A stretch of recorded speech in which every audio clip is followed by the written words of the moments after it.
துரோகிகளுக்கு பாடம் புகட்டும் தேர்தலாக இந்த தேர்தல் இருக்கும் என முதலமைச்சர் எடப்பாடி பழனிசாமி தெரிவித்துள்ளார். ஆளுங்கட்சியின் சாதனைகளை கூறுவதற்கு பதிலாக திமுக கூட்டணியை திட்டுவது மட்டுமே முதலமைச்சர் செய்து வருவதாக மு.க.ஸ்டாலின் குற்றம் சாட்டியுள்ளார்.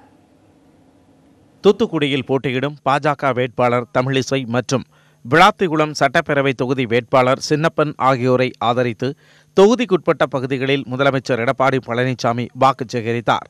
அப்போது பேசிய அவர், அதிமுக ஆட்சி தொடரக்கூடாது என நினைக்கும் துரோகிகளுக்கு பாடம் புகட்டும் தேர்தலாக இது அமைய வேண்டும் என கேட்டுக்கொண்டார். இந்த இயக்கத்துக்கு துரோகம் விளைவித்துட்டு சில விசமியின் பேச்சை கேட்டு இன்றைக்கு இந்த இயக்கத்திலிருந்து வெளியேறி பேராசை பிடித்து இன்னைக்கு நடுவீதியிலே நிற்கின்ற ஒருவரால் இன்னைக்கு இந்த இடத்தை சந்திக்க வேண்டிய ஒரு சூழ்நிலை. அப்படிப்பட்ட துரோகிகளுக்கு இந்த தேர்தல் மூலமாக தகுந்த பாடம் புகட்டுவதற்காக அனைத்து இந்திய அண்ணா திராவிட முன்னேற்ற கழகத்தின் வெற்றி வேட்பாளர் முன்னாள் சட்டப்பேரவை உறுப்பினர் அருமைச்சர் சின்னப்பன் அவர்களுக்கு இரட்டை சின்னத்திலே வாக்களிங்க.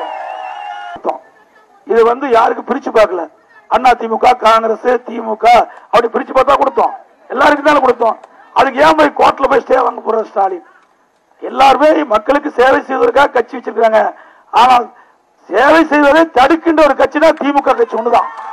நீலகிரி தொகுதி திமுக வேட்பாளர் ஆர் ராசாவுக்கு ஆதரவாக மேட்டுப்பாளையத்தில் நடைபெற்ற பிரச்சார பொதுக்கூட்டத்தில் பேசிய அக்கட்சியின் தலைவர் மு.க.ஸ்டாலின், 5 ஆண்டுகளாக மத்தியிலும் 8 ஆண்டுகளாக மாநிலத்திலும் ஆட்சியில் இருந்து அதிமுக கூட்டணி ஆட்சியின் செய்த திட்டங்களை பேசுவதற்கு பதில் திமுகவையும் அதன் கூட்டணி கட்சிகளையும் பேசுவதையே முதலமைச்சர் வாடிக்கையாக வைத்துள்ளதாக குற்றம் சாட்டினார். ஆக 8 வருஷம் உங்க ஆட்சி, 5 வருஷம் அந்த ஆட்சி. ஆக இந்த 5 வருஷத்துல இந்த 8 வருஷத்துல நீங்க என்ன சாதிச்சு கிழிச்சிருங்க, அதை பேசுங்க மக்களிடத்துல. யோகிதை இருக்கா?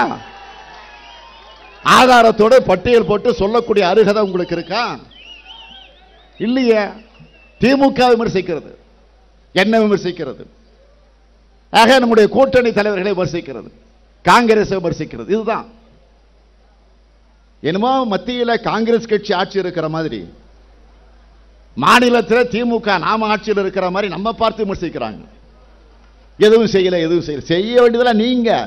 மேட்டுப்பாளையத்தில் தேர்தல் பிரச்சார பொதுக்கூட்டத்தை முடித்துக் கொண்டு திருப்பூர் வந்த திமுக தலைவர் ஸ்டாலின் வரும் வழியில் அவிநாசியில் வாகனத்தை விட்டு கீழே இறங்கி சுமார் 1 கிலோமீட்டர் தூரம் நடந்தவாறே நீலகிரி தொகுதி வேட்பாளர் ஆர் ராசாவுக்கு வாக்குகள் சேகரித்தார்.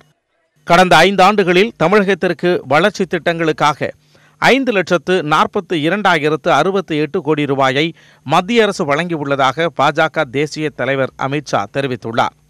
சிவகங்கை நாடாளுமன்ற தொகுதி வேட்பாளர் ஹெச் ராஜாவை ஆதரித்து திருமயம் அருகே உள்ள லெனாவிளக்கு பகுதியில் நடைபெற்ற தேர்தல் பிரச்சார கூட்டத்தில் அமித்ஷா பங்கேற்றார். கூட்டத்தில் பேசிய அவர், மோடி மீண்டும் பிரதமராவதற்கான வாய்ப்புகள் பிரகாசமாக உள்ளது என தெரிவித்தார். यूपीए की सरकार ने तमिलनाडु को 94,540 करोड़ रुपया दिया था. में नरेंद्र मोदी जी की सरकार आई, एनडीए की सरकार आई. 5 साल में एनडीए की सरकार ने 94,000 से बढ़ाकर 5,42,068 करोड़ रुपया तमिलनाडु के विकास के लिए देने का काम किया है.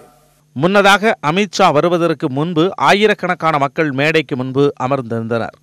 ஆனால் அவர் வந்த பிறகு சிறிதாக கூட்டம் கலையத் தொடங்கியது. சுகாதாரத்துறை அமைச்சர் விஜயபாஸ்கர் பேசிக் கொண்டிருந்த போது ஏராளமானோர் திடீரென கலைந்து செல்ல தொடங்கினர்.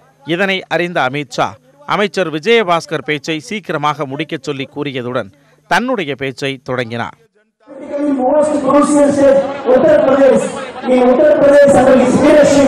BJP holds 73 seats out of 80 seats in Uttar Pradesh.